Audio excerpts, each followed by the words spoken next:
साईं ॻाल्हि इहा त बेरिया टाउन जी जॾहिं खां शुरूआति थी आहे उन वक़्त खां वठी इन जे ख़िलाफ़ु इन जी जेका वालार आहे इन जे ख़िलाफ़ु सिंध इंडिजिनस अलायंस ठहियो हो, जंहिंजो बुनियादी मुतालबो हुयो त बेरिया टाउन गैर क़ानूनी मनसूबो आहे ऐं हज़ारनि लखनि एकड़ ज़मीन ते वालार जो मनसूबो आहे। इन खे असां क़बूल नथा करियूं। इन में असांजा तारीख़ी ॻोठ, क़ब्रस्तान, असांजो वरसा, मिल्कियतूं, इहे सभु जेके हिन जे कब्ज़े में हली वियूं आहिनि ऐं को क़ानूनी तरीक़ो को उनखे हक़ नथो पहुचे जो अहिड़े क़िस्म जी स्कीम ठाहे। पर वक़्त जी हुकूमतनि उनखे सपोर्ट कई ऐं हथी ॾिनी, जंहिंजे करे बेरिया टाउन मची मवार थियो, जेको बाद में हाणे 40-50 हज़ार एकड़ ज़मीन मलीर जी कब्ज़ो करे चुको आहे, जंहिं ते असांजा तारीख़ी ॻोठ आहिनि, सभु कुझु आहे। उते असांजो जीअण मरण जो जेको आहे सो उन ज़मीन सां तालुक़ु आहे ऐं उहा सॼी ज़मीन हिननि ॿियनि गैर मक़ामी माण्हुनि खे विकिणी ऐं हिते असांखे माना हिकिड़ो यर्गमाल जीअं कंहिंखे बनाए रखिजे तीअं यर्गमाल बनाए रखियो आहे। त उन हवाले सां असां शुरू खां मुखालफ़त कईसीं। आहिस्ता आहिस्ता असां माण्हुनि खे इहा ॻाल्हि सम्झाइण में कामयाब आहियूं जो अॼु सॼी सिंध इन मसइले खे सम्झी चुकी आहे। सॼी सिंध जे कुंड कुर्छ जो माण्हू हिते बेरिया जे ख़िलाफ़ु एहतिजाज करणु आयो आहे। न रुॻो बेरिया पर सिंध ते हिकिड़ी मुनज़म साज़िश जे तहत वालार कई पई वञे, सिंध जी ज़मीननि ते वालार कई पई वञे मुख़्तलिफ़ प्रोजेक्टनि जे नाले सां, तरक़ीअ जे नाले सां। उन तरक़ीअ खे असां चऊं था त तरक़ी हूंदी आहे उन्हनि माण्हुनि जे लाइ करे जेके उन सरज़मीन जा वाली ऐं वारस हुजनि। जेकॾहिं सरज़मीन जे वाली ऐं वारसनि जे लाइ तरक़ी न आहे, ॿियनि माण्हुनि जे लाइ तरक़ी आहे ऐं उन तरक़ी में असांजी तबाही थी थिए, असांजा वसीलानि जी फुरलुट थी थिए, असांजी ज़मीन असांखे खसी थी वञे, त इहा तरक़ी असीं नथा मञूं ऐं इहा तरक़ी आहे बि कोन। इहा तबाही आहे। इनखे महज़ब मुल्कनि में बि तबाही चयो वञे थो, असां बि हिते उनखे तबाही चऊं था। सो इहो आहे त असां हिकिड़ी ॻाल्हि जेका बेरिया जे हवाले सां कुझु माण्हुनि खे शक शुबा हुआ त हीअ जीअं आम रिहाइशी मनसूबा आहिनि तीअं हिकिड़ो मनसूबो आहे, इन सां को फ़र्क़ु कोन पवंदो कराची जे। पर असां चऊं था त कराची न बल्कि सॼी सिंध जी डेमोग्राफी चेंज थींदी इन बेरिया जहिड़नि मनसूबनि जे करे। हे लखे माण्हू हाणे जॾहिं हिते आबाद कंदा, इन खां पोइ असांजी हैसियत छा रहंदी धरती धणियुनि जी, मक़ामी माण्हुनि जो? इहो असांखे जेको शुरू खां वठी ख़दशो। असीं चऊं था त असां सिंध इंडिजिनस अलायंस मुबारकबाद जो मुस्तहिक़ आहे, जंहिं सिंध जे क़ौमी पार्टियुनि खे पंहिंजो केस सम्झायो। ख़ुदा करे छल हुकुमराननि खे पोइ ॻाल्हि सम्झ में अचे। उन्हनि क़ौमी पार्टियुनि उनजो नोटिस वरितो आहे। अॼु थोरे हिकिड़ो नंढी काल ते इहो हेॾो सॼो माण्हुनि जो हुजूम हिते गॾु थियो आहे, जेको अञा शाम ताईं ईंदो रहंदो, जिते हिते लखे माण्हू गॾु थी पंहिंजो हिकिड़ो तारीख़ी रेफरेंडम ॾींदा त मेगा मनसूबा, रिहाइशी स्कीमूं, धरतीअ ते वालार, सिंधियुनि जी बेदख़ली असां कंहिं बि सूरत में क़बूल कोन कंदासीं। उन ते असां सभु सिंधी चाहे कहिड़ी बि पार्टीअ में हुजूं, मुतहद आहियूं, मुतफ़िक़ आहियूं, असीं सभु गॾु आहियूं। असां गॾिजी पंहिंजी दंग दड़ियूं धरती उनखे बचाईंदासीं, उन जे लाइ तारीख़ी वेड़ कंदासीं, तारीख़ी जिदोजहद कंदासीं। असीं पुरमन माण्हू आहियूं।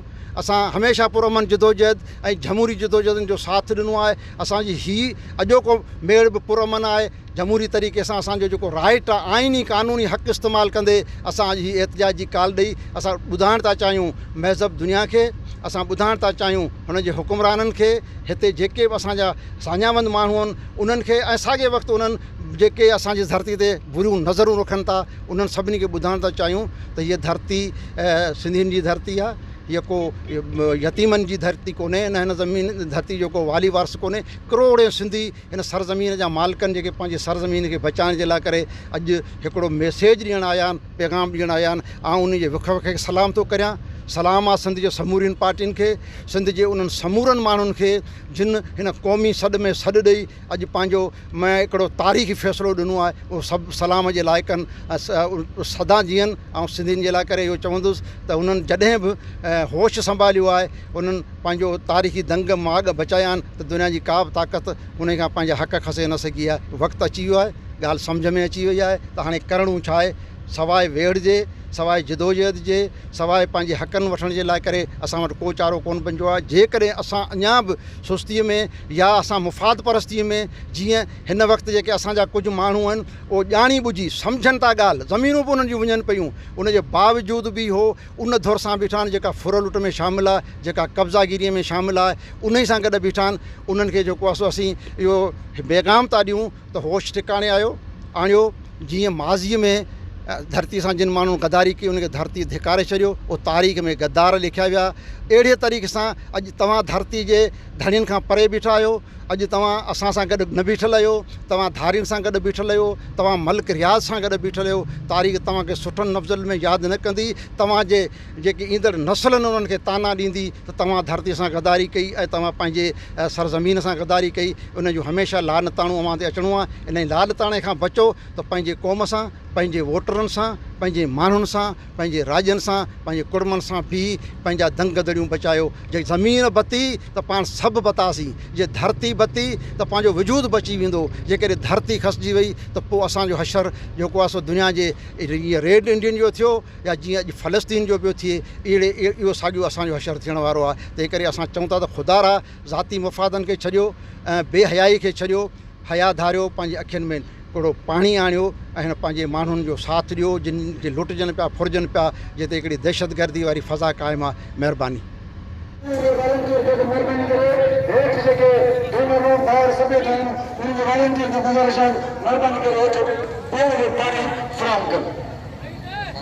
असां सभिनी दोस्तनि जा बीठल सिंधी अगरि मौजूदु आहे त मूंखे चयो त हुन खां तव्हां केतिरो कंदासीं ऐं जेके असांजा जेके मुख्य कम जमातुनि में तो सवाइ सिलेक्शन कमेटी जे ज़िम्मेवार दोस्तनि खे, बाक़ी सभिनी दोस्तनि खे गुज़ारिश आहे त महिरबानी करे वठो।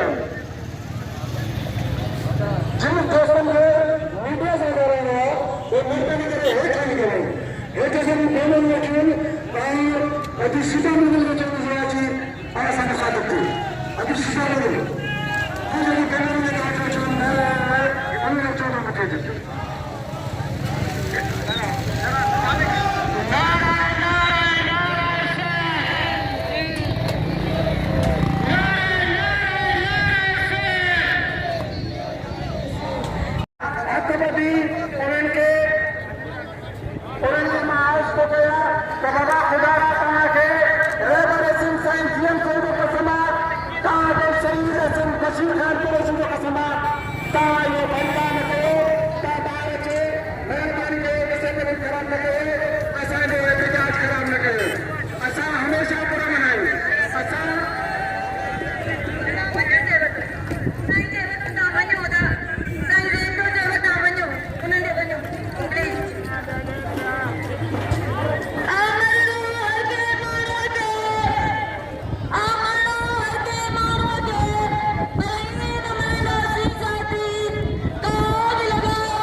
नाज़रीन तव्हां ॾिसी रहिया आहियो बहरिया टाउन जे ख़िलाफ़ सिंध जे माण्हुनि जो हिकिड़ो तारीख़ी धरनो आहे, हिकिड़ो एहतजाज आहे। इन एहतजाज में ज़िंदगी जे मुख़्तलिफ़ शोबनि सां तालुक़ रखंदड़ माण्हू हिते आया आहिनि।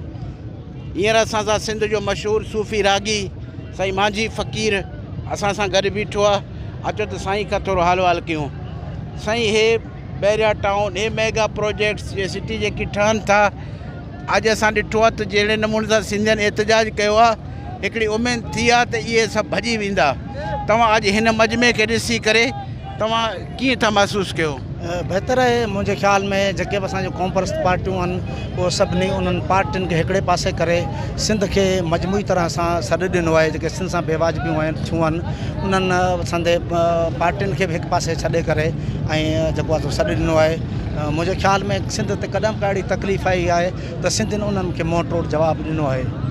ऐं असां जेके सूफ़ी आहियूं उहे बि उन्हनि सां गॾु आहियूं, छो जो सिंध सभिनी जी आहे, उहो सूफ़ी हुजे या कहिड़े ख़्याल जो हुजे, पर सिंध सभिनी जी माउ आहे। उनखे का तकलीफ़ थी त असां बि हाज़िर थिया आहियूं ऐं असांखे यकीन आहे त ईअं अॻिते लाइ बि सभु मुतहद थी जेके सिंध सां बेवाजिबियूं आहिनि उन्हनि खे मुंहुं तोड़ जवाबु ॾींदा। तव्हां अॼु जे हिन मजमे खां मुतमिन आहियो? ज़बरदस्त मजमो थियो आहे ऐं माशाअल्लाह ही हिकिड़ी हलंदड़ हिकिड़ी तहरीक आहे, महिनत आहे। अॼु जो जलसो कोन्हे, मुंहिंजे ख़्याल में जे इहे बेवाजिबियूं न रुकियूं त अञा अहिड़ा ॿिया हज़ारे जलसा थियनि।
नाज़रीन, ये आप देख रहे हो हज़ारों का मजमा और मुसलसल जो है मुख्तलिफ इलाकों से काफ़िले जो है जोक दर जोक इस धरने में शिरकत के लिए आ रहे हैं।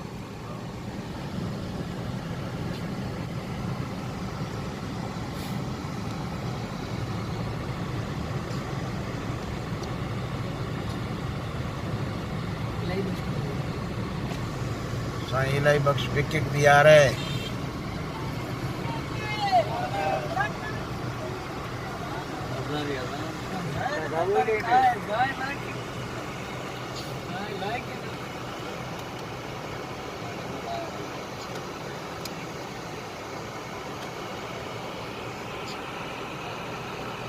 ये आप देख रहे हैं कि मुसलसल ये काफिले आ रहे हैं।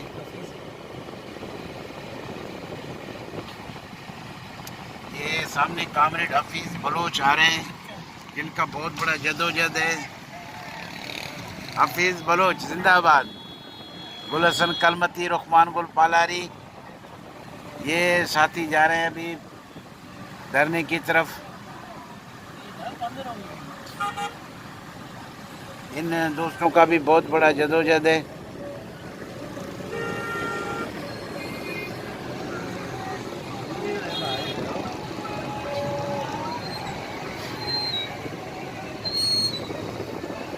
ये सब काफिले हैं नाज़रीन, ये आप देख रहे हो मुख्तलिफ एरिया से आ रहे हैं और ये सब धरने वाली जगह पे जा रहे हैं। और धरना जो यहाँ से 1-आधा किलोमीटर के फासले पे है,